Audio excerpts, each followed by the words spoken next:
Friends, welcome to our channel ಬದುಕಿನ ಖುಷಿ. ನಾನು ನಿಮ್ಮ ವರು ಮಾತಾಡ್ತಾ ಇರೋದು. ಇವತ್ತಿನ ದಿನ ಕರ್ಬೂಜ ಹಣ್ಣು ಜ್ಯೂಸ್ ಮಾಡೋದು ಹೇಗೆ ಅಂತ ನೋಡೋಣ ಬನ್ನಿ. ನಾನು ಒಂದುಂಡೆ ಕರ್ಬೂಜ ಹಣ್ಣು ತೊಗೊಂಡಿದ್ದೀನಿ. 2 ಭಾಗ ಮಾಡಿ ಒಳಗಡೆ ಇರೋ ಹಣ್ಣುಗಳನ್ನ ಪೀಸ್ ಮಾಡಿ ತೊಗೊಳ್ತಾ ಇದ್ದೀನಿ.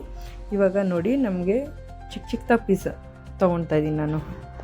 ಹಾಗೆ ನೆಕ್ಸ್ಟು 1 ಕಪ್ ಆಗಿದೆ ನನಗೆ ಕರ್ಬೂಜ ಹಣ್ಣು. ಒಂದು ಮಿಕ್ಸಿ ಜಾರ್ಗೆ ಹಾಕ್ಕೊಳ್ಳೋಣ. ಸಕ್ಕರೆ ಮತ್ತು ಏಲಕ್ಕಿ ನಾನು 1 ಕಪ್ ತೊಗೊಂಡಿದ್ದೀನಿ ಶುಗರು. ನಿಮ್ಗೆ ಎಷ್ಟು ಸಿಹಿ ಬೇಕು ಅನಿಸುತ್ತೆ ಅಷ್ಟು ತೊಗೊಳ್ಳಿ. ನನಗೆ ಜಾಸ್ತಿ ಸಿಹಿ ಲೈಕ್ ಮಾಡಲ್ಲ, ಸೊ ನನ್ನ ಮಗನೂ ಅಷ್ಟೇ. ಸೊ ಅದಕ್ಕೋಸ್ಕರ ಸ್ವಲ್ಪ ಸಿಹಿ ಕಮ್ಮಿ ಹಾಕ್ಕೊಂಡಿದ್ದೀನಿ. ಇವಾಗ ಮಿಕ್ಸಿ ಮಾಡ್ಕೊಳ್ಳೋಣ. ಒಂದು ಸ್ವಲ್ಪ ನೀರು ಹಾಕ್ಕೊಳ್ಳಿ.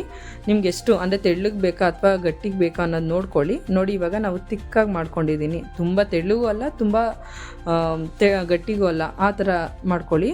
ಆವಾಗ ಮತ್ತು ಇನ್ನೊಂದು ಹಣ್ಣು ನಿಮಗೆ ಬಾಯಿ ಸಿಗಬೇಕು ಅಂತಂದರೆ ಸ್ವಲ್ಪ 1-2 ರೌಂಡ್ ಮಿಕ್ಸಿ ಮಾಡ್ಕೊಳ್ಳಿ. ಇಲ್ಲದೆ ಹೋದರೆ ತೆಳ್ಳಗೆ ನುಣ್ಣಗೆ ಮಾಡ್ಕೊಳ್ಬೋದು. ನೋಡಿ ಇವಾಗ ಹೇಗಿದೆ ಅಂತ. ಥ್ಯಾಂಕ್ ಯು ಫಾರ್ ವಾಚಿಂಗ್ ಬದುಕಿನ ಖುಷಿ. ಲೈಕ್